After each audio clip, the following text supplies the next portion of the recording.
حضرت ابو نور علیہ رحمہ نے لکھا ہے، فرماتے ہیں محمود غزنوی کا دور تھا تو ایک آدمی محمود غزنوی کے پاس نا اپنا کیس لے کے آیا، مدعی بن کے آیا۔ اس نے کہا بادشاہ میرا کیس بڑا نرالا ہے۔ بادشاہ سلامت نے کہا وہ کس طرح؟ کہنے لگا یہ میرے پاس ایک تھیلی ہے، میں نہ سفر پہ جانے لگا تو یہ تھیلی پوری ہیروں کی بھری ہوئی، فلاں علاقے کے جو قاضی صاحب ہے نا، میں جاتی دفعہ میں کہیں سفر پہ جا رہا تھا تو میں ان کے پاس چھوڑ گیا کہ رستہ لمبا ہے، کہیں کوئی مجھ سے چھین نہ لے، ہیروں کی بھری ہوئی تھی۔ کچھ دنوں کے بعد میں واپس آیا ہوں، قاضی صاحب نے مجھے تھیلی واپس کی ہے تو اس میں ہیروں کی بجائے کھوٹے سکے نکلے۔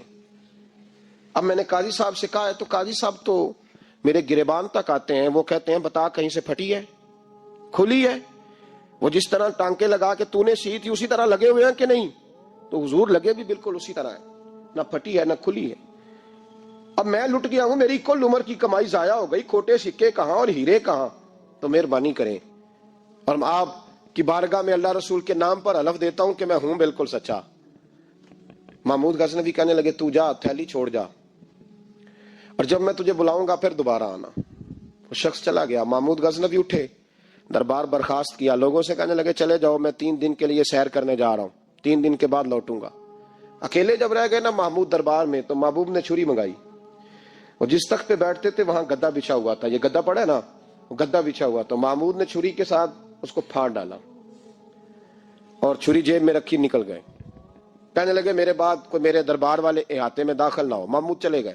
اب وہ صفائی کرنے والا جب آیا نا، اس نے آ کے دیکھا تو گدا تو پھٹا ہوا ہے۔ اس نے شور ڈال دیا، پہرے دار بھی آ گئے، فلاں صاحب بھی آ گئے، فلاں صاحب۔ اس نے کہا او خدا کے بندو، اس کا گدا پھٹ گیا ہے، وہ تو مار ڈالے گا۔ اس نے کہا تھا سوائے صفائی اور نگرانی والے کے دوسرا آئے کوئی نہ، اور یہاں آیا بھی کوئی نہیں، پہلے دن ہی پھٹا ہوا ہے تو لٹکا دے گا سب کو، کیا کریں؟ شور ہو گیا، سارے دربار کے ملازمین اکٹھے ہو گئے۔ ایک بندہ بولا، کہنے لگا فکر نہ کرو، میں کیسے بندے کو جانتا ہوں، اس طرح سیے گا کہ جس نے پھاڑا ہوگا اسے بھی پتہ نہیں چلے گا کہاں سے پھٹا تھا، ایسا بہترین رفو کرے گا کہ پتہ بھی۔ اس نے کہا یار ہم سارے 1 مہینے کی تنخواہ دیتے ہیں، تو بندہ بلا۔ وہ بلا لیا اس کو، اس کا نام محمد رفو گر تھا، وہ آیا، اس کو گدا دکھایا، اس کا یار اس طرح سینہ پتہ نہ چلے۔ اس نے کہا فکر ہی نہ کرو، میں بڑا کاریگر ہوں۔ بڑے بڑے کاریگر لوگ نہیں ہمارے ملک میں پائے جاتے، کوئی نشان چھوڑتے ہیں پیچھے؟ بڑے کاریگر کا پیسے ہونے چاہیے، بڑے بڑے کاریگر بندے۔ آپ یقین کریں ایسا ایسا فلسفہ، یہ عمرہ عبادت ہے نا، سرکار دو عالم صلی اللہ علیہ وسلم کی بارگاہ کی حاضری بڑی نعمت ہے نا۔ تو سعودی گورنمنٹ نے پابندی لگا دی، خیر ان کی بھی زیادتی ہے، اس طرح کی پابندیاں شریعت اسلامیہ میں جائز نہیں، اللہ کے گھر مسلمان جب چاہے جا سکتا ہے۔ لیکن وہ کہتے ہیں جی 2000 ریال دے جس نے 2 سال بعد بھی آنا ہے۔ انہوں نے پابندی لگائی تو ہمارے ایجنٹوں نے بھی کئی خاص ٹریننگ حاصل کی ہوئی ہے، پتہ نہیں کہاں سے سیکھ کے آئے، انہوں نے بھی رستہ نکال لیا۔ ایک صاحب سے میں نے کہا کہ جناب وہ 2000 ریال لگ گیا تو کیا کرنا ہے؟ کہنے کوئی مسئلہ نہیں، پاسپورٹ نواں بنوا لو، گنجائش ہے، یعنی ہر شے کا حل ہے۔ اور میں نے کہا یار اب عمرہ کرنے جاتے وقت بھی بندہ دھوکہ دے کے جائے، اللہ کے گھر جاتے وقت بھی اس طرح کی حرکت کرے، کیا حال ہو گیا؟ ہر چیز کا لوگوں نے حل نکال لیا، ہر چیز کا لوگوں نے سٹائل بنا لی، ایسا نہ کریں، یہ درست نہیں۔ احمد رفو گر کہنے لگا اس طرح سیوں گا کہ پھاڑنے والے کو بھی پتہ نہیں۔ ان کا پیسے لے یار تو سی دے۔ اس نے سی دی، اگلے شام ہی لا کے بچھا دیا گدا۔ تیسرے دن بادشاہ سلامت آئے، آ کے پہلی نظر گدے پہ ڈالی، اس نے بلایا سب ملازمین کو، کہا کس نے سیا ہے؟ کہا جناب کیا ہوا؟ کہا یہ پھٹا ہوا تھا، کس نے؟ کہا نہیں پھٹا ہی نہیں۔ وہ کہنے لگے بنو بات، میں خود پھاڑ کے گیا تھا، تو بتاؤ صحیح سیا کس نے ہے؟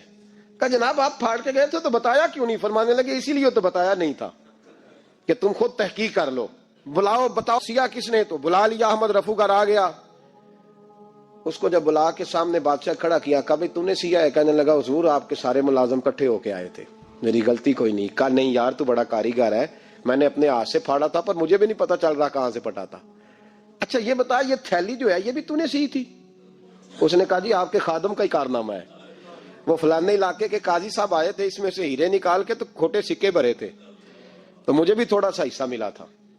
محمود نے سارے گواہ بھی اکٹھے کر لیے، ثبوت بھی اکٹھے کر لیے، پھر قاضی کو بلایا، پہلے سارے ثبوت اور گواہ کیس حل کر لیا۔ پھر ہمارے ہاں یہ حال ہوتا ہے کہ مدعی 2-3 ہفتے کے بعد خود ہی ہاتھ باندھ جاتا ہے، کہنا تسی میری جان چھڈو، مجرم پھڑو پاوے نہ پڑھو۔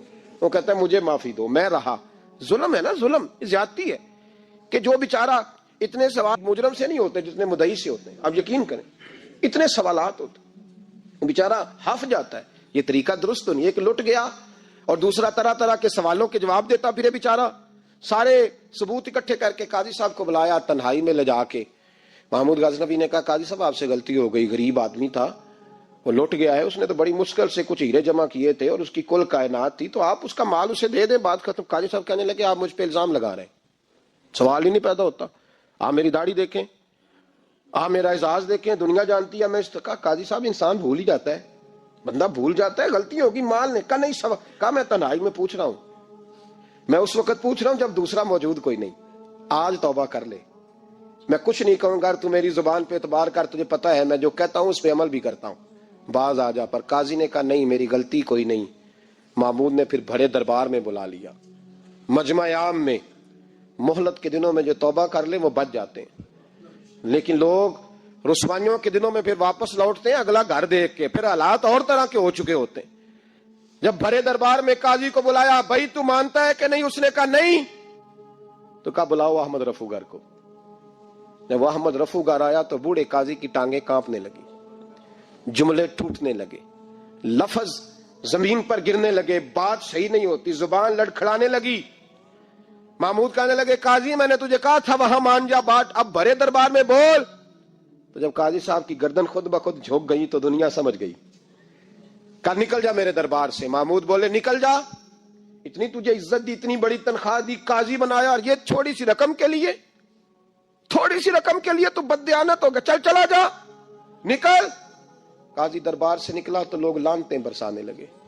کل جو دکانیں چھوڑ کے سلوٹ کرنے آتے تھے وہ کہنے لگے اس کی عمر دیکھو, اس کے کام دیکھو, دیکھو اس نے کیا کیا.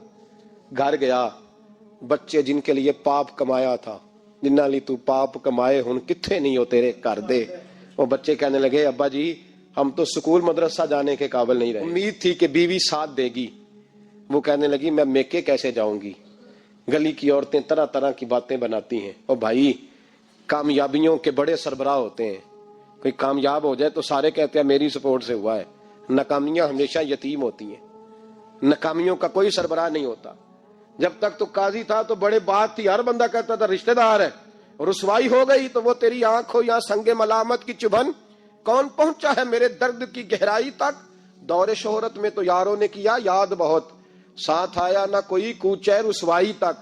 اور میاں صاحب کہنے لگے ساری عمر ہی آٹا گد ہے, میں لکھاں کیتے نہیں پیڑے, اب وقت آیا ہی تے محمد بخشا کوئی نہیں ہوں بیٹھا نیڑے. حالات ہی بدل گئے.